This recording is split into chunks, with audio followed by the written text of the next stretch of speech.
ഇന്ത്യയും ബ്രിട്ടനുമായിട്ടുള്ള വ്യാപാര കരാർ ഒപ്പിടാനായി ഇന്ത്യൻ പ്രധാനമന്ത്രി നരേന്ദ്രമോദി UK-യിൽ എത്തുന്നതിന് തൊട്ടുമുമ്പ് വിദേശകാര്യ മന്ത്രാലയം വിളിച്ചു ചേർത്ത പ്രത്യേക വാർത്താ സമ്മേളനത്തിൽ വിദേശകാര്യ മന്ത്രാലയ വക്താവ് പറഞ്ഞത് ഖാലിസ്ഥാൻ ഭീകരരെ നിലയ്ക്ക് നിർത്താൻ UK-യോട് കർശനമായി തന്നെ ആവശ്യപ്പെടുമെന്ന് നമുക്കറിയാം.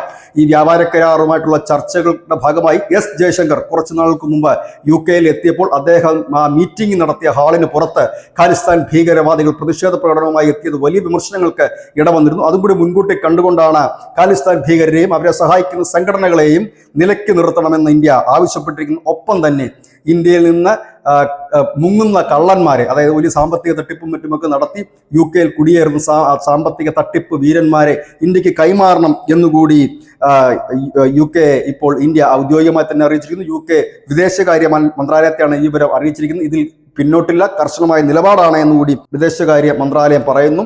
മാൽദ്വീപ്സിലെ സന്ദർശനം പൂർത്തിയാക്കി UK-യിൽ എത്തുന്ന പ്രധാനമന്ത്രി നരേന്ദ്രമോദി ഒരു സ്വതന്ത്ര വ്യാപാര കരാറിൽ ഒപ്പുവെക്കുകയാണ്. ആ ഒപ്പുവെക്കുന്നതിന് മുൻപ് ചർച്ച ചെയ്യുമ്പോൾ അതിൽ പ്രധാന അജണ്ടയായി വരുന്നത് ഈ ഖാലിസ്ഥാൻ ഭീകരരാണ്, അവരെ സഹായിക്കുന്ന സംഘടനകളാണ്. ആ സംഘടനകളൊക്കെ കൂച്ചുവിലം കിടങ്ങണം, ഇല്ലെങ്കിൽ ആ സംഘടനകൾക്ക് നിങ്ങൾ ഒരു തടയിടണം എന്നൊരു കർശന നിർദ്ദേശം വെക്കുന്നു.